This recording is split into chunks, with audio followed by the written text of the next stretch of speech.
A grande mídia sempre acusou a China de manipular o câmbio, os Estados Unidos também. Será que isso é verdade ou não? É isso que eu quero mostrar para vocês nesse vídeo.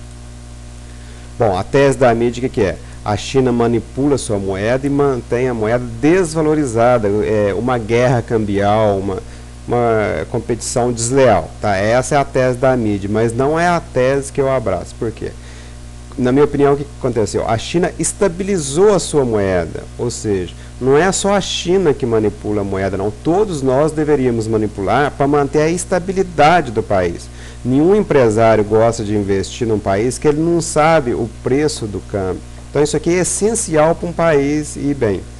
E outra coisa, ela estabilizou, gente, no ponto ideal que eu vou mostrar aqui para vocês. Não tem esse detalhe aí. Além de estar estável, ela está no ponto ideal. Vamos pegar aqui, ó, como é que a gente vê se o câmbio está no lugar certo ou no lugar errado. Olha só aqui o exemplo dos Estados Unidos. Olha o tanto que os Estados Unidos importam e o tanto que eles exportam. Eles estão com um enorme déficit comercial. Então isso aqui significa que o câmbio está no lugar errado. Então quem está com o câmbio no lugar errado é os Estados Unidos. Como eles não têm competência para poder consertar isso, eles jogam a culpa na China. Entendeu? Aquela velha história de bode expiatório. Você mata o bode para expiar suas próprias culpas. Pelo lado contrário aqui, a gente vê tanto as importações quanto as exportações da China aumentando junto. Aumentou mais as exportações antes da quebra do Lehman Brothers, até 2008. Depois de 2008, as exportações aumentaram mais lentamente e as importações estão alcançando as exportações.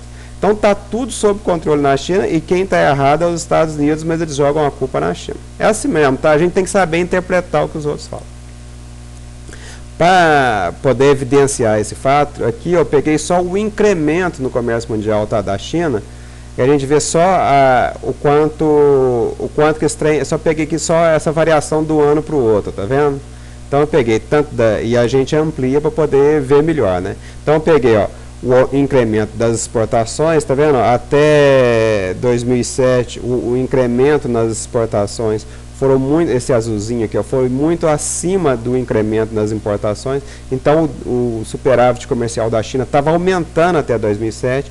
Em 2008 praticamente não aumentou, né? Mas a gente repara aqui que as importações em 2008, porque a crise foi no meio de 2008, tá? As importações já aumentaram um pouquinho acima. E depois, ó, 2009, 2010, 2011, 2012, as importações chinesas estão crescendo bem acima das exportações. Então o saldo comercial está piorando para a China e melhorando para a gente que vende para a China. Aqui, ó, esse fato está evidenciado aqui. Isso aqui só o saldo comercial da China. Então veio aumentando, tá? Até 2007, 2008 já caiu um pouquinho, 2009 caiu, 2010, tá vendo? Está em queda o saldo comercial. Então o que a gente tira? Como a moeda chinesa estava praticamente estável durante todo esse período, significa, pelo menos para mim, que a moeda estava no lugar correto. Quando o mundo estava muito bom para a China, o saldo comercial dela estava crescendo. Agora que o mundo está em crise, a China não está conseguindo mais exportar como ela exportava antes. Então o saldo comercial está caindo, independente do valor da moeda. Então significa que lá antes, tá? Antes de começar a crise de 2008, eles já tinham colocado a moeda deles no lugar certo. Então os caras são bons e por isso atraem a inveja do mundo inteiro, porque o cara faz certo e os incompetentes querem que eles errem para poder ficar igual aos incompetentes. Agora olha aqui o saldo comercial dos Estados Unidos, olha o tamanho do saldo negativo. Então aqui que está o problema. Só que os incompetentes não conseguem, quer botar a culpa na China, onde está tudo equilibrado. A gente pode reparar que o saldo comercial dos Estados Unidos não é coisa de agora, tá? Tem 42 anos de saldo negativo, veio aumentando até, aqui fez o acordo de Plaza com o Japão, isso aqui, ó, era o crescimento japonês dos tigres asiáticos que estava ameaçando a hegemonia americana. Mas os Estados Unidos, como tinha base militar no Japão, fez o acordo de Plaza e enfiou o Japão debaixo do balaio. Só que no que ele prejudicou o Japão, ele acabou criando a emergência da China. Por quê? Porque as fábricas japonesas começaram a se mudar para a China. É aquela história do modelo de crescimento econômico dos gansos voadores. Aquele livro, tem um livro sobre a China lá do IPEA, que eu já coloquei o link para vocês, fala desse fenômeno. Aí depois a China começou a crescer e o saldo comercial americano começou a piorar de novo. Então agora teve a crise, está com a quebra do Lehman Brothers, o saldo comercial realmente deu uma melhorada para os Estados Unidos, só que ainda está muito devedor. Eles ainda vão ter que ter muito mais crise, desvalorizar muito mais a moeda para consertar esse saldo devedor aqui. Que isso aqui acumulou, gente, em 15 trilhões de dívida externa. Como é que eles vão pagar essa dívida? Então esse que é o grande problema americano. Então o problema está nos Estados Unidos, não está na China. Tanto não está na China, gente, que a gente pode reparar que eles importam commodities e exportam manufatura de uma maneira equilibrada. Agora, o problema para o mundo é que a China, ao exportar muita commodity, jogou no chão o preço das manufaturas, tá? Ao exportar muita manufatura. Com isso, Estados Unidos, Europa e Japão estão em crise, para mim, tudo por conta do efeito China, e também jogou para cima o preço das commodities. Então, se as commodities aumentam de preço, a Europa compra commodities, a Europa quebra. Isso, para mim, é a razão da quebra na Europa. Mas a China está equilibrada, isso aqui traz um enorme benefício para o Brasil, para a África, para a América Latina inteira, para o Oriente Médio e para a Rússia. Por isso, alguns países estão bem, deixaram de ter crise a partir de 2002, os países pobres, tá? E os países ricos a partir de 2008 é uma crise atrás da outra e não vai parar. Por quê?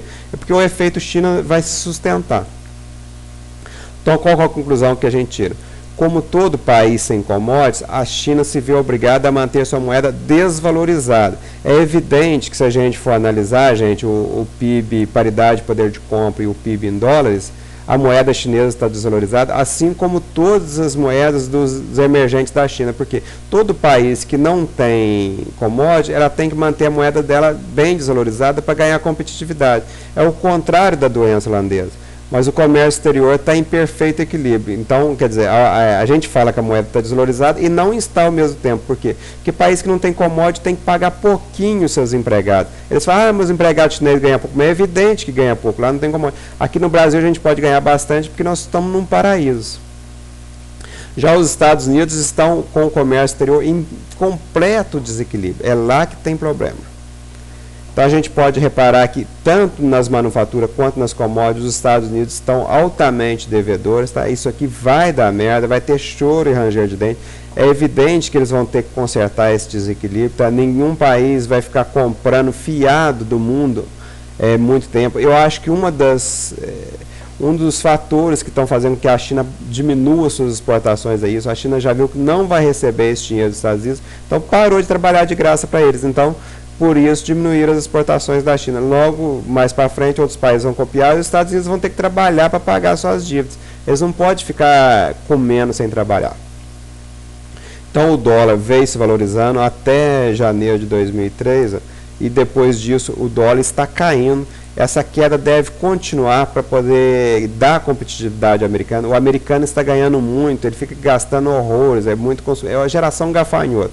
E eles vão ter que baixar a bola deles, parar de consumir, parar de andar de carrão, botar a viola no saco e trabalhar muito e gastar pouco.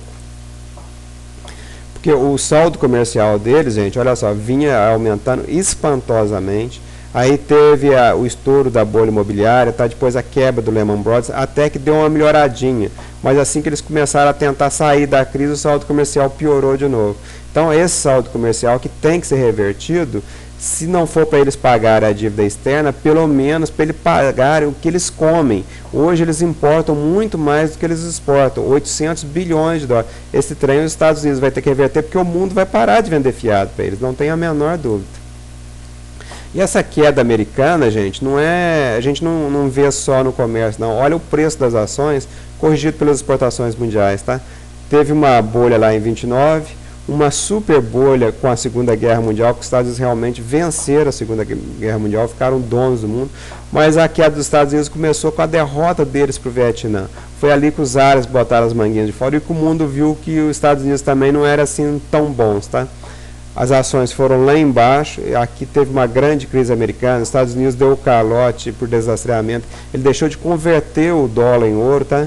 Houve um grande calote, aumentaram os juros, o preço das ações foram lá embaixo, aí consertaram, tá, acordo de Plaza, né, a queda do muro de Berlim, aí os Estados Unidos deu uma revivada e agora está caindo de novo com o efeito China. Então isso aqui para mim é uma queda terminal, tá? Isso aqui foi um soluço, quase caiu aqui, se recuperou, mas agora esse aqui é o último soluço, não vai ter jeito. o Império Americano está em queda abrupta. Qual que é a estratégia dos incompetentes aqui então? Se eles não conseguem consertar os erros deles, os incompetentes tentam atrapalhar quem está certo, no caso a China, para que todos fiquem iguais. Mas não, nós devemos copiar a China. Quem está certo de estabilizar o câmbio, gente, é a China. Nós é que estamos errados de deixar o real flutuar muito forte. Por isso que o Banco Central agora está fazendo a tal da flutuação suja. Tá? Ele está praticamente mantendo o real estável em 2 dólares, 2 e pouquinho, porque isso beneficia as empresas brasileiras. Então, vamos lá, qual é a conclusão que a gente chega? A moeda chinesa está estável e no lugar certo, ao contrário do que os idiotas falam, tá? E o dólar é que está supervalorizado e vai sofrer uma desvalorização. Se essa desvalorização não vier pelo Banco Central americano, tá, pelo Fed, vai vir pelo mundo. Por quê? Porque ninguém consegue sustentar, ninguém é idiota para sustentar os Estados Unidos durante muito tempo. E o povo vai parar de financiar os Estados Unidos. O dólar vai deixar de ser aceito no mundo. Assim que a dívida for crescendo, eles vão ficando desmoralizados. Eles cagam de medo disso acontecer, de uma corrida contra o dólar, todo mundo começar a vender o dólar. E o dólar vai sofrer desvalorização de qualquer jeito, não tem jeito. Falou, moçada?